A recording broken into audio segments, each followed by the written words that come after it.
Hey, Dog Nation, welcome into a brand new show for us. We take a look at some of the top performers and the big names to know as Georgia goes through its 2021 spring practice. We're calling it Dog Nation Free Spring. It's presented today by Kroger. I've got John Stinchcomb on hand with me.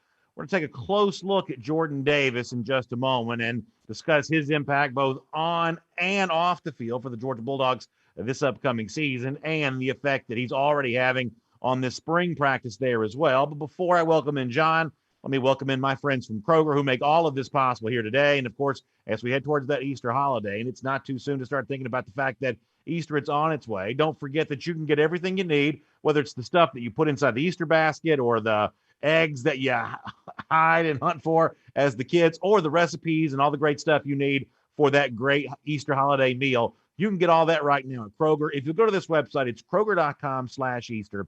That's Kroger.com/Easter. You can get a sense of all the great things that Kroger has going on right now. Stop by and see them there in their stores as we get ready for one of the great days in the calendar each and every year. Easter on its way. Probably more fun version of Easter this year, given the fact that so many more people have been vaccinated, so many more people able to be back with each other again, maybe in a face-to-face situation. So as you get ready for all of that, keep in mind Kroger, Kroger.com/Easter. They'll tell you how to get stocked up for everything you need to get ready for the big day. And of course, one of the big guys for Georgia here in the 2021 season is Jordan Davis, the defensive tackle, who faced a big decision about whether or not to even return to Georgia for this upcoming season, but chose to come back for a senior year. And clearly that decision has the chance to pay big dividends for UGA. John, I want to read this quote to you here real quick. This was from an anonymous draft scout who was quoted in an article at Saturday Down South few weeks ago. But if you really want to highlight the value that Davis brings to the table, the potential anyway, of what he brings to the table for Georgia, I think these words do it pretty good justice here. This scout, who was quoted by Matt Hayes at Saturday Down South, says, I thought that Jordan Davis should have come out for the 2021 draft. And I'm big on guys returning if there's any question about development, essentially insinuating that must not be much question about Jordan Davis's development. He goes on to say that he could have been a first-round pick had he come out in this year's draft, but he goes so far as to say that he has a chance to move into the upper half of the first round next year. That's Jordan Davis, the Georgia nose tackle. That's the guy that Georgia gets back for 2021. And as John, a guy who played in the NFL yourself and was drafted yourself, to me, there's a big difference between a guy who sneaks into the first round and a guy who plays well enough, as this scout suggests, to become, if you'll allow me to borrow a phrase from another sport here for a moment, kind of the NFL version of a lottery pick, the guy taken near the first half of that draft. That's a completely different category of player in my mind, and certainly interesting to hear this scout say that's a possibility for what Davis could do this year. Well, it's impressive because I think it's accurate. You watch him play, he's so physical. He plays with such incredible length. And to think that he came back should make every Georgia fan so excited because his skill set's not like very many defensive tackles in the league. And I don't think there's guys across the SEC that can do what Jordan Davis does, which makes him one of those value picks. You can see why an evaluator would look at this and say, he could have very easily come out in 2021 because there's not many guys that can do what Jordan Davis does. The way he holds the point of attack, he demands two blockers, he frees up running linebackers. Any team at any level is excited about that, and you can see why NFL teams are kind of salivating at the opportunity when they finally get it to have a guy like Jordan come in and be that anchor in the middle. And to think that he came back and might have even more upside bodes pretty well for this fall. So let's put some stats behind the point that John just made there. I'll show this to you on the screen. You know, in Jordan Davis's freshman season of 2018, he became a starter for the first time near the end of the year in the Florida game. And if you look at Georgia in that season, there were some struggles against the run. Georgia gave up 134 yards on the ground in 2018. That was good enough for just fifth best in the SEC. Yet, in the 2 years that would follow that, with Davis as the anchor in the middle of the defense, as John said a moment ago, Georgia first in the SEC in rushing yards allowed per game in each of the last 2 years, giving up just 74.64 yards per game in 2019 and just 72.3 yards per game this past season. And John, to go back to what you just said, when you are occupying those blockers, and listen, Davis is not the only one who's contributed to good play against the run for Georgia this last couple of years, but that space eater in the middle occupying multiple blockers the way that he does so many times, if you want to look at for one guy, one main reason why Georgia has been as good as it has been when it comes to stopping the run, Davis is as good a name to mention in that spot as any, isn't he? I couldn't agree more. I think that's a fair assessment. You look at the games that he wasn't able to play because of that elbow injury in the middle to the late part of the season, and I think Georgia wasn't able to do as much up front as what you can with Jordan. Knowing that he's going to take up those two blockers, it frees you up. You know that these linebackers can scrape a little bit easier and come downhill because they're not having these free guards come up and get on top of them so quickly. You have got to dedicate, other teams have to dedicate two offensive linemen to Jordan from the jump. And although it may not look statistically like he's making every play, what it does is it frees up those linebackers that play behind him to scrape and get to the ball a heck of a lot quicker without nearly as much presence from that interior line because they're still trying to handle the first level.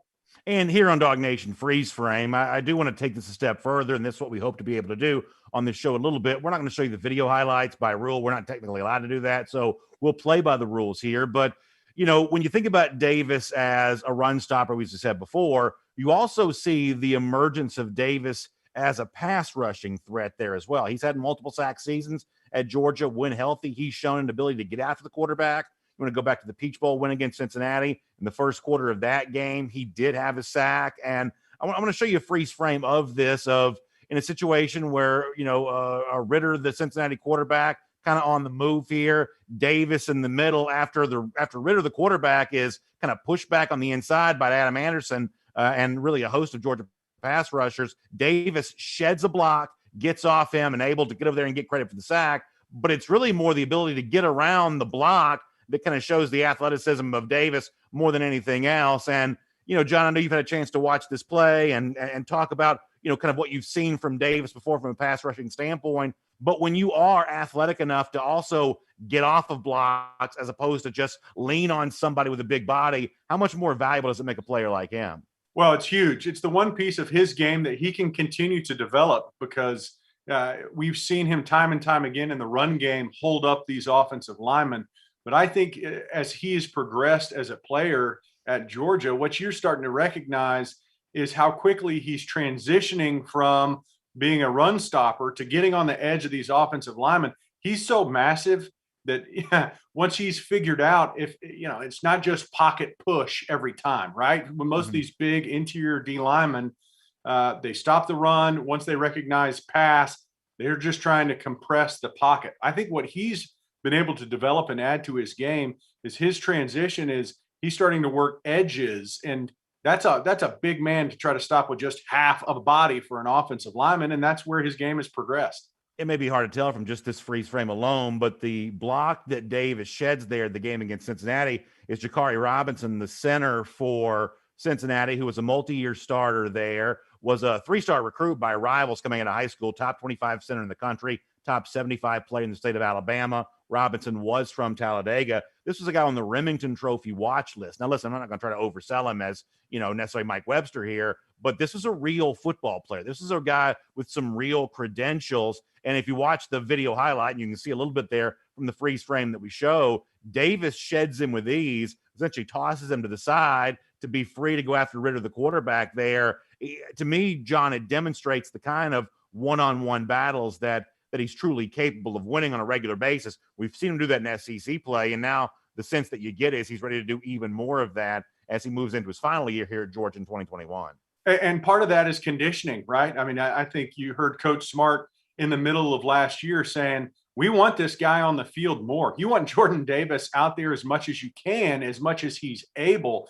And I think conditioning is something that, you know, at times has been a little – he's a big dude. He's not going to be out there every snap for the defense. You're probably going to roll him, you know, in obvious passing situations. But not every time is it obvious that they're throwing the ball. So that power that he uses in the run game, which we've seen him time and time again shed these blockers, once he starts recognizing, and he continues to do this as he develops as a player, he recognizes and transitions quicker. And again, hear me say, that's what he's doing. I mean, we saw it more this past year than we did the previous two. So it's that recognition as it comes that occurs quicker. But let me see if I can make a case for something else here, that in addition to what can be measured by Davis's game, including what we've seen from him in game film thus far in his Georgia career, I believe there's also an intangible value that he potentially brings to the table. Here in our Dog Nation freeze frame, as we look closely at Jordan Davis here this spring, I want to go to something that Georgia punter Jake Camarda said when he met with reporters the other day, that obviously from Camarda's standpoint, mindset's really important for UGA. That's been really pushed and instilled by the Georgia coaches during the offseason. And when Camarda was asked why he thinks that's important, or maybe why the Georgia coaches think that was important, the answer that Camarda gave actually made me think about Davis. So, John, let me show this video of Jake speaking on this topic, and then I'll explain why I think this is incredibly relevant for Davis's decision to return to UGA. Here's the Georgia punter, Jake Camarda. We feel that, the teams that are super close are teams that are able to make big runs. And, there's nothing more important than, getting to enjoy, being out on the field with your brothers and your coaches and just getting to know each other. And when you know everybody that you're playing with, and when you're really tight with the guys next to you, it's going to make you play harder for them. And so we're just trying to really, continue to have that kind of culture here. So, John, to me, the word that jumps out that Camarda uses there is the idea of enjoying yourself. And obviously, we understand camaraderie and getting to know each other and bonding together. But to me, there's no easier way to bond than with people who are enjoying themselves and having a good time. That is truly a contagious feeling. And there were a couple of years ago, I'm going to show this video on the screen here for folks to see it as a part of Dog Nation Freeze Frame presented by Kroger today. I had a chance to kind of catch Davis. He didn't obviously know I was videoing him. But before the Sugar Bowl game against Baylor, he runs into the stands. He gets a selfie with the red coat band. He's enjoying himself as much as you would hope a player would who's privileged enough to get a chance to play at a school like the University of Georgia. And if Camarda is right, if the Georgia coaches want the players to enjoy themselves and enjoy being around each other, what better way to provide a boost to that feeling than a player who, in Davis's case, as a draft scout who is objective here, doesn't, not a Georgia guy, just an NFL guy, says he could have been a first-round pick this year, but chose to come back to Georgia anyway to be a part of what's happening here at UGA. How much easier does it make the idea of the team rallying together, knowing a guy like Davis, who had other options, chose to come back to UGA?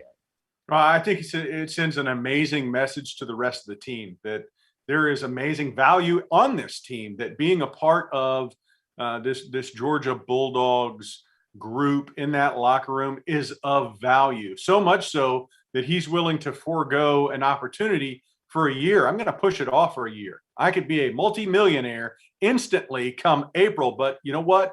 What we've got going on in this locker room is important to me. And when you hear that message, if you're a teammate of Jordan Davis, knowing the talent that he has, knowing the opportunity that sat before him, and he still values being in a locker room next to me, man, I value that. I look at that and say, I hear you, brother.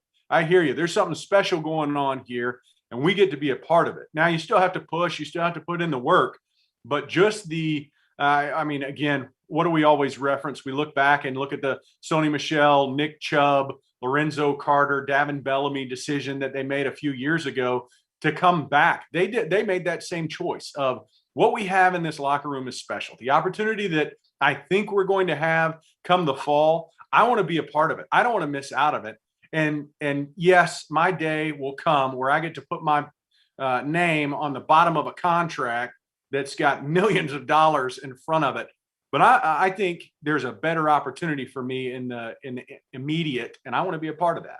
And of course, if you're curious how Davis feels about his decision to return to UGA, I think we have another video we can show you here. This one released by Georgia of that first spring practice. He's all smiles. He's having a good time. He's rallying the team as a leader in the kind of warm-up drills that you're used to seeing the team do. So clearly Davis' decision to return to UGA, he seems to be pretty happy with that, at least on the basis of that video there as well. Jordan Davis, a big part of the story for Georgia during the 2021 season and here during spring practice there as well. John, thank you so much for being with us here today on our Dog Nation Freeze Frame, taking a little bit deeper look at what Davis provides for UGA both on and off the field. And I'll certainly look forward to getting a chance to talk to you about another Georgia player again next week.